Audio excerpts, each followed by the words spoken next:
Hey everyone, welcome to the MLM Lunchtime Leadership Show. I am Bess McCarty, presenting to you today here from Victoria, Kansas. And the book today is by John Maxwell, and this is your roadmap for success. John Maxwell. Today we're covering Chapter 8, which is all about family. So I'm real happy to present this. This show is sponsored by the MLM Millionaire Academy, our generic school for network marketers. The school is run by Jeffrey David Gamble, who has personally recruited over 500 people frontline in network marketing, and his fiancee Brandy Pember, who's also an experienced network marketer, and me, Bess McCarty, also a previous generic network marketer full-time, now a dedicated generic coach. They call me the shrink of MLM. Hey, welcome, Jeff. Your first one here that I see anyway. Welcome. So our purpose is to help people grow, to educate, equip, and empower entrepreneurs and create independent servant leaders. We do have a Facebook group for this called the MLM Lunchtime Leadership Show. You're welcome to join the almost 600 community over there of 600 top network marketers who are interested in this pinnacle of leadership. In network marketing, you sell a product or service, you train other people to do that, and then lastly the pinnacle is that you lead. So this is the leadership show. And if you're watching the replay, please type in replay, because I want to thank you for watching. And if you know other people who we thank you anyway for sharing. A lot of people come on here and they'll tag friends, or they'll share over in another network marketing group, so we really appreciate you for doing that. And if you would like to be on my text reminder before each show, please let me know that, and I can include you in my text reminders. So enough of the introductions. This is an incredible man, John Maxwell, and he's written, I think, about 100 books. And I don't know how he does it, but each one is so powerful and so effective and so important. Each chapter, each page just contains so much that I want to just absorb that for a whole week. But I'm going to present to you in a nutshell what he has shared with us in Chapter 8 about family. He loves family, right? John Maxwell is a very successful minister, and then he became a leadership leader and wrote these books and has traveled all over the world. But guess what? He put family first, and that's what this chapter is about. Because he says, and I'm going to be sharing a bit with you from the book, what would it profit me to gain the whole world and lose my family? And I'm going to put a quote just from the end of this chapter, which is perfect for this too, right now, to give the overview. And he says, I believe that few people have ever been truly successful without a positive, supportive family. No matter how great their accomplishments, are still missing something if they work without the benefit of those relationships. And he said, for most people, a good family helps you to know your purpose and develop your potential. It helps you to enjoy the journey along the way with intensity that isn't possible otherwise. And I know that myself, well, he tells a little story. He tells a little story here. He said a friend of mine told about when his daughter was in the first or second grade, and she was asked to draw a picture of their families, and she loved to draw, so she happily did that. And then she went back and took the picture back to her parents, and they said, and the father looked at it, and she said, well, what is this? And she said, this is us in our house. The teacher asked us to draw a picture of our family. And the father looked at it, and he said, well, sweetheart, is Daddy in the picture? And she said, no. She said, the teacher asked us to draw a picture of us at home, and you're never here. And that was like a piano dropped on him. And from then on, he turned it around. He turned his life around and put his family first and make sure that he was home with them. Now for me, I became a single mom when my son was, I have one child, my son Devin in San Diego, and he became, I became a single mom when he was 2.5. And I knew that I had to make a living for us. And I did that with pride, and I thought that I did a good job. I became a holistic health practitioner besides doing network marketing. When my company went out of business, then I became a holistic health practitioner and did that for many years and helped many people. I also did it for my own personal growth too. But I remember that a friend of mine was also building her business, and she was building it very fast. She was a single person and didn't have children. And I saw how fast she was building her business, and I thought, how slow I was going with my own. And I thought, wow, look, just think what I could do if I didn't have a child. I could go as fast as she is.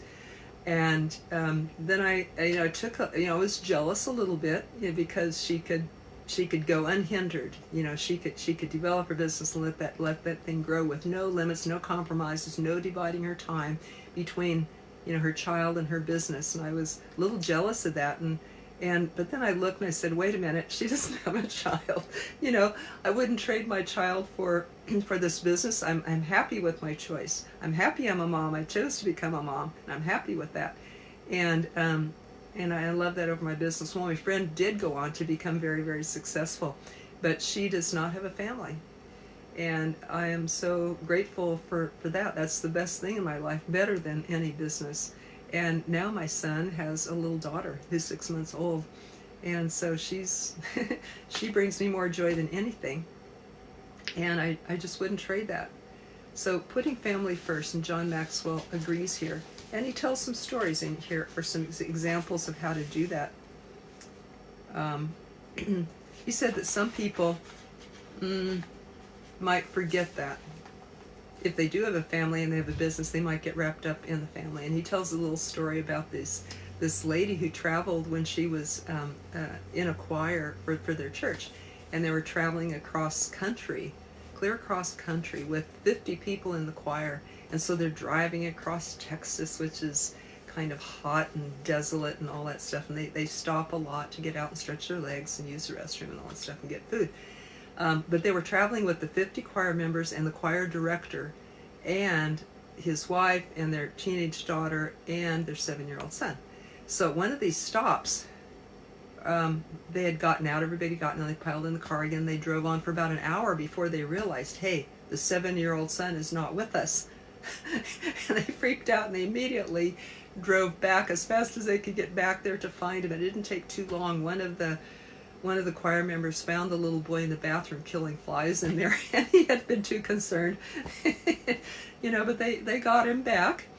And John Maxwell uses this story to say, well, some people are like this in their business and their careers. They'll be driving along,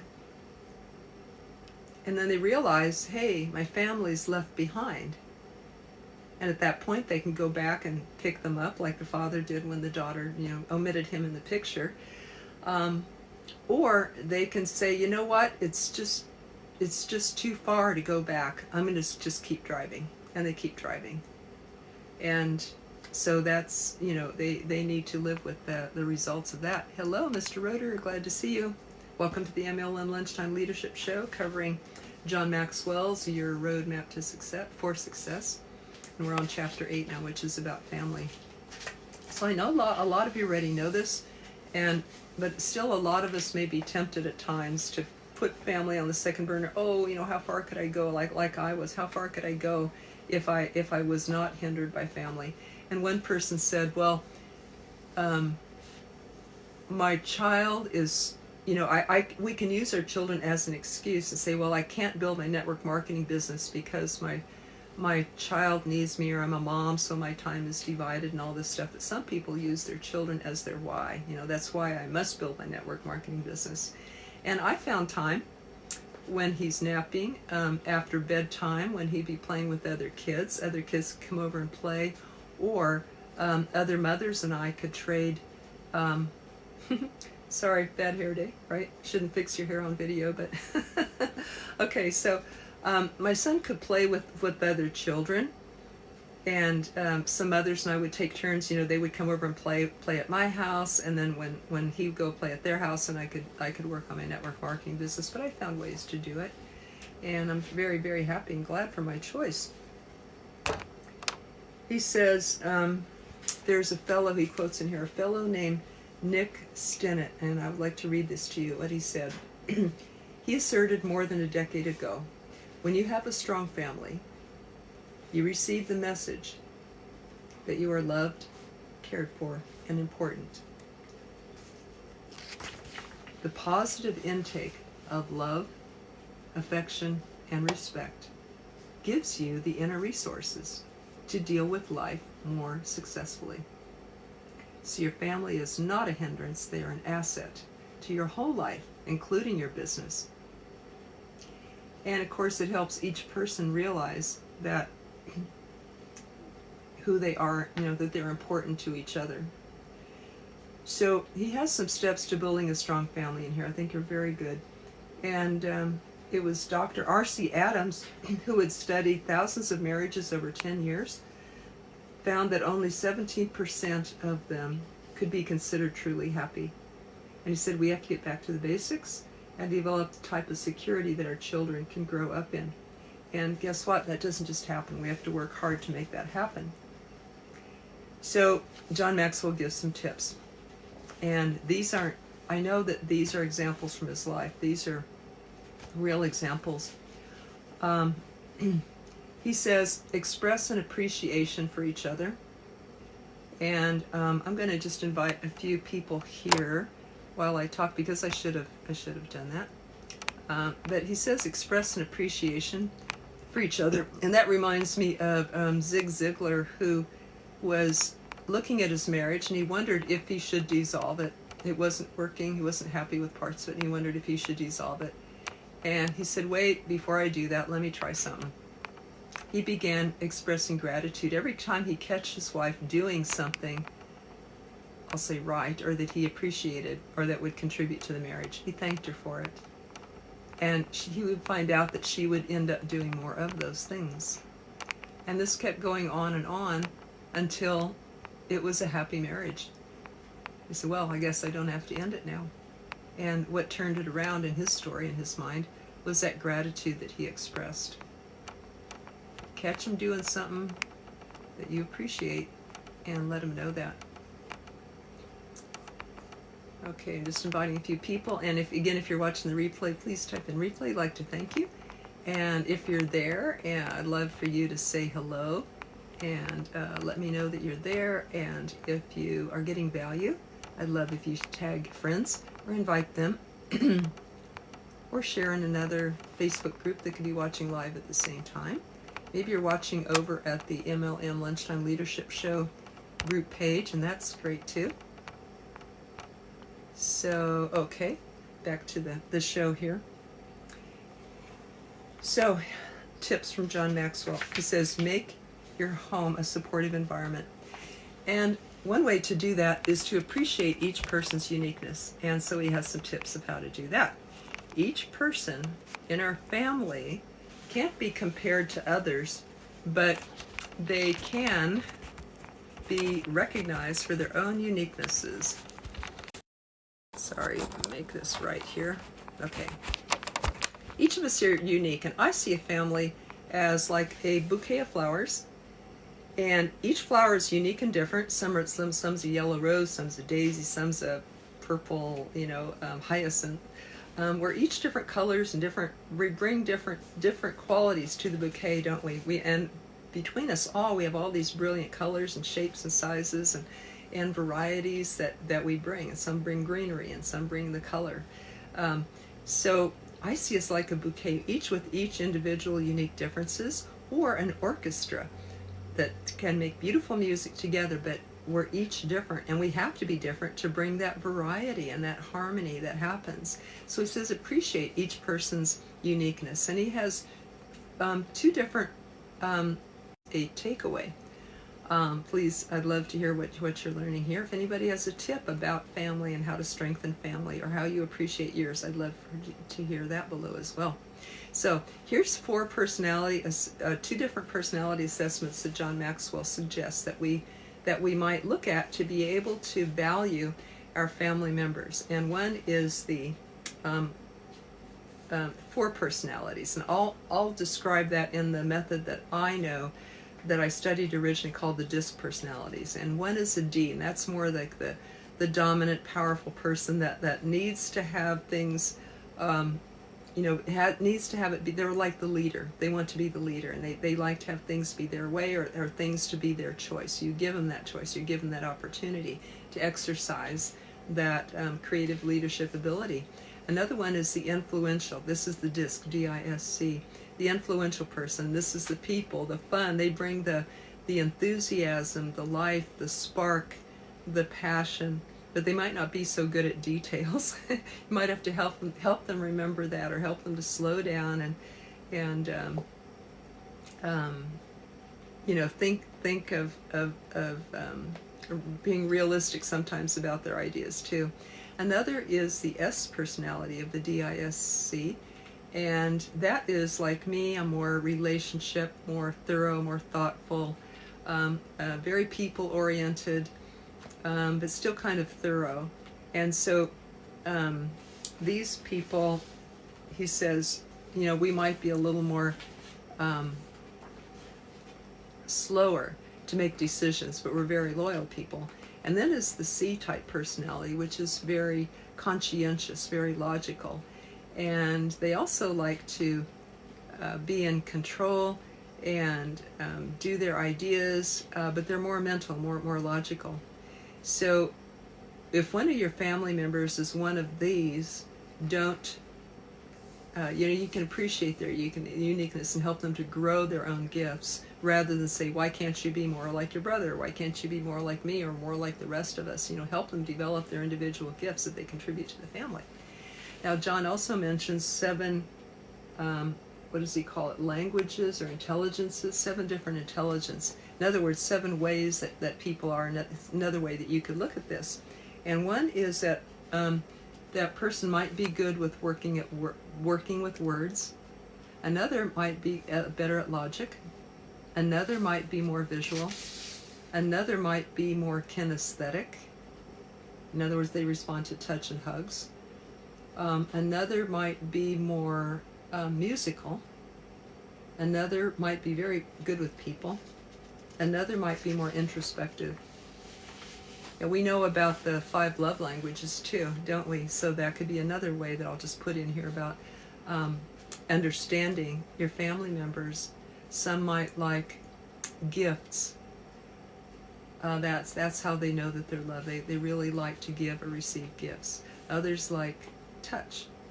Others like words of acknowledgement. Others like words service. They like to give service and do things for people, or have things done for them. So the love languages could be another way to understand a family. Thank you for the likes and loves that you've contributed here. I appreciate that. And in a minute, I'll finish this talking about these tips that John has given to strengthen a family. So another way that he mentions is make sure you have time together. Funny enough, in this pandemic, a lot of my friends are saying, yeah, my family, some of them are driving me crazy, but you know what, it's really cool that we sit down every night for dinner together. We have at least one meal together every day, which we didn't always do before this happened. So they're seeing each other a lot, and maybe getting used to the kids being home from school or doing homeschooling. I know one post that I saw about homeschooling was 2 students suspended today for fighting, 1 teacher fired for drinking on the job. That was the homeschooling post during this pandemic.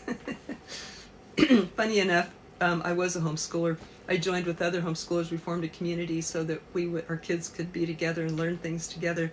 But I was a homeschooling mom. So a lot of my friends are too. So this might not be so different for them. But for people that aren't used to doing that or having their kids at home, it could be a whole sudden shock, right? So I acknowledge you guys who might be hearing this chapter today saying, spend more time with your family.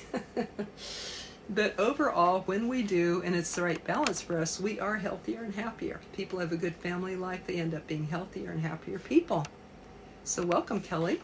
And yes, some people are called to be single, and let's acknowledge that. I have some very dear, open-hearted friends who are very happy single, and it's just perfect for them. But she reaches out a lot to her family and friends. She spends a lot of time with them as well. John Maxwell says traditions have the added value of creating continuity in the family. So whatever your cultures or your countries or your spiritual orientation, have these traditions that can be regularly, a regular rhythm, a regular connecting with family, that they know this is coming every year, and that they will have that family time or that focus on spiritual time together, focus on each other and deepening their relationships. Other tips from John Maxwell on family. Hey Kelly, you got tips on family? I'd love to hear them below. What's your favorite? Kelly Rakowski is a dear lady, a dear friend, who has 3 grown children now, and one of them has a baby. Jacob has a little baby, Lily. So you're a grandma like me. Almost, I am a few months ahead of you. But you guys have a strong family. And Kelly, what would be one tip, your best tip that you have for network marketers to be able to get to love their family? I'll say put their family first, but also to make sure that their family is whole and good in the process of being a business person. I know you're a business person and with a few hats. So do you have any tips for family, how you've done it, tips for our listeners here? One of my own tips is to include them as much as you can. When the children are old enough, you can take them to presentation meetings or seminars and have them sit with you and be with you and discuss what they see and learn. I took my son when he was young to see Robert and Kim Kiyosaki in San Diego when we were there. And I said, hey, Devin, look around. And he was a teenager at that time. I said, you're the youngest person in this room. You're starting ahead of most people. And he learned a lot from them.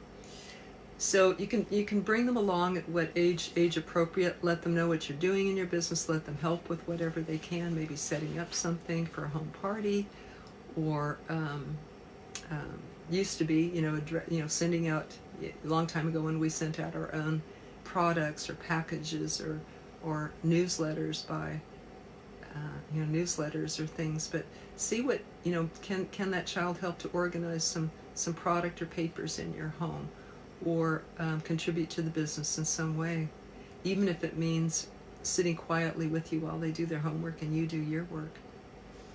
So thank you. Okay. So love to hear. Welcome, David. Good to see you. Glad to see everyone. So tips, John Maxwell, again, how to help family. He says, embrace problems. Problems call forth our courage and wisdom, and indeed they create them. We grow spiritual. That's problems is how we grow spiritually and mentally. So as a family, we embrace the problems. And here's some tips about what to do with them. He says, number 1, attack the problem, never the person. And I like to remember that the family is in it together. They're on the same team. They're not against each other. They're on the same team. So it's them against the problem, not them against each other. Second, he said, get all the facts. Third, list all the options. Then choose the best solution. Then look for the positives in the problem, and never withhold love, no matter how bad things get or how angry. Tell your family how you feel. Acknowledge the problems, but continue loving the family members unconditionally through all of that. He talks about communication in here and gives tips on communication styles. And right now I'm going to recommend the communication book that I recommend, number 1 above all, to families and individuals and businesses and everything. And this is Marshall Rosenberg's Nonviolent Communication. it's been subtitled Compassionate Communication. And this method has saved my relationship with my ex-husband and my son. We used to go, after we were divorced, we'd go as a family, as a divorced family, to hear Dr. Marshall Rosenberg and attend his workshops in San Diego. And Marshall teaches that rather than blame, criticize, demand, judge, that we speak our four things: our what we observe as an objective observer, with no blame and judgments on it, what we feel, what we need, and what we request. That's simple. What we observe, what we feel, what we need, and what we request. That keeps us in the compassionate communication mode versus the attacking. We don't need to attack, because when we do, the person just gets on the defensive and they can't hear what we need anyway. So if we're needing something like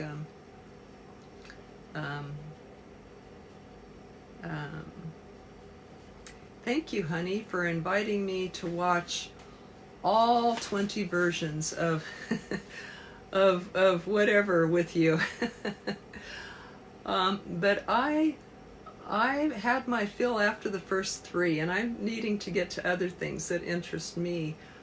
So that's the need. I need to do or watch or read things along my line of interest too. Would you be okay with watching those shows by yourself while I watch some of my other things? Then maybe after that we can do something together. Instead of a negative example would be, well, why are you so selfish? You always want to watch what you want, and you get mad at me if I don't want to watch the things with you. How selfish is that? That's blame and criticizing and demanding. So the compassionate communication, again, just speaks the neutral observation, like you're a reporter, neutrally observing something and reporting it, and the feelings, the needs, and then the request. That keeps us in the safe area and keeps us out of that blame and criticism and demand area, and it keeps our relationships intact, because that's what we want to do. We don't want to kill them, we don't want to destroy them. That would be cutting off a part of ourselves or hurting a part of ourselves to do that. So this keeps the communication clean. And welcome Alexis, and welcome Thomas. How are you? Talking about families today, talking about Chapter 8 of John Maxwell's book, Your Roadmap for Success. And he happens to talk about families and how that is an integral part of success and what we can do about that. So I'm going to conclude here. A lot of people have their priorities.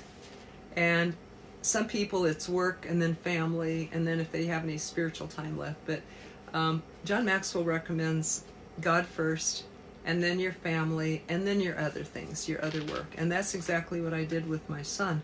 I put him first when I was a single mom and growing my business. I put him first, and I thought, I just have to do that. I just know I have to do the right thing. And whatever time is left over in the day, that will be, my big rocks, of course, is my own relationship with God. That comes first, my spiritual time that I do every day. And then was my son and his needs. That would be the medium rocks. And then the smaller rocks would be everything that fit around that, the business, building my business and growing that and working with people and serving people fit around that. And I knew that if I did it in that order, that everything would just work out. And it did. So we can have it all. All the rocks can fit in the jar if we put the big rocks in first, right? But if we put the small rocks in first, then the medium and then the big, they don't fit in the jar. We know that from that story. There's a YouTube about that if you like to find it. So he said the best thing to do to strengthen your family is strengthen your marriage relationship. And it's Dr. Alfred Kinsey who said there may be nothing more important in a marriage than the determination that it shall persist. So it's a choice. It's a commitment. And a lot of times love is a matter of choice, isn't it? And not necessarily passion, luck. Depends on the other person. Depends on me to bring to that marriage. Whatever I'm wishing the other person would do, make sure I'm doing that. Instead of focusing on how they're not doing that, make sure I am doing that. And they're more likely to reflect it then, especially the gratitude. So welcome, Gustavo. So I have shared a lot from this chapter. Who has a favorite takeaway? Who has a tip of their own about how you make family work with your business? About tips that you may have? Who has a question? Because even after this live is done, we can keep that going. So I'd love to hear your comments. I'd love to learn from you too.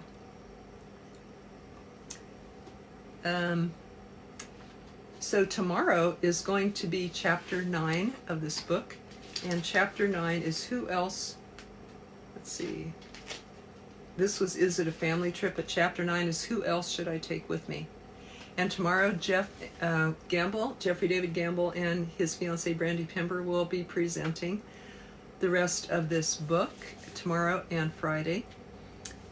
And I think there's 10 chapters in this book in all. And so you can find us at the Facebook group, the MLM Lunchtime Leadership Show. And this is a Facebook group where we broadcast the shows there in a watch party. And when this book is done on Friday, the next book that they're going to do is Grant Cardone's book, Be Obsessed or Be Average. And then after that is going to be John Maxwell's book again called Winning with People. So in case you want to get these books and follow along, if not, then just dial into the shows. They're at 11:30 a.m. Eastern Time, Monday through Friday. So it's around lunchtime for some people, breakfast for some. But we call it the MLM Lunchtime Leadership Show. And you can hop on here and you can just listen in, maybe while you're exercising or walking or something like that. Just listen or having lunch and gain something. This is like a book report club where you might not have time to read the whole book. If you do, that would be ideal because it's a treasure. But if you don't have time to read the whole book, come and listen. And if you would like Jeff's Cliff Notes from the book, I'll post a link below where you can get that, because some people just have to get it in a nutshell and they can't read all the books. So we're presenting this book report for you, where you can listen to it audioly, like audio Cliff Notes, and then you can have Jeff's Cliff Notes if you want to leave your email with him. He'll be glad to send those to you, and that's a real gift. And if you like a text reminder before each show, just private message me where you'd like me to send that, and I remind people about a half hour before each of our shows, so you won't miss any. They're also posted in the MLM Lunchtime Leadership Show Facebook group, so you can scroll down and catch the replays there too. Get your personal growth in, especially during the pandemic. The show again is sponsored by our generic school for network marketers, the MLM Millionaire Academy. And we have, the Academy actually, Jeff and I have produced a free class for you within that called How to Stay, especially for network marketers, how to stay positive and profitable during these tough times for network marketers. So we've produced this as a gift for the profession during this time, and I'll post a link below. It's a free class. You can have a sample of the school and especially how it relates to people during this pandemic. So some of the things that people are saying about the school is Doris Haskins says, my business has been effortless. I'm doing more calls and getting more quality signups. The only thing I did different was to get on the live school classes and ask positive questions and take action, like you said. You guys and I created the magic I'm experiencing. So that is our goal, that's our mission, to help people build their businesses faster, easier, better, farther. And that's been happening in spades. So we invite you to check that out too. And welcome, Travis. So love to hear your thoughts, comments, questions, takeaways. And if you're watching the replay, I'm going to sign off now. Come back tomorrow to the MLM Lunchtime Leadership Show Facebook group to catch Jeff and Brandy presenting Chapter 9 of Your Roadmap to Success. John Maxwell, Leadership, Pinnacle of Business and Network Marketing is Leadership. So see you guys tomorrow, I'll be there too, watching and supporting, and we'll see you next time. Take care. Bye-bye.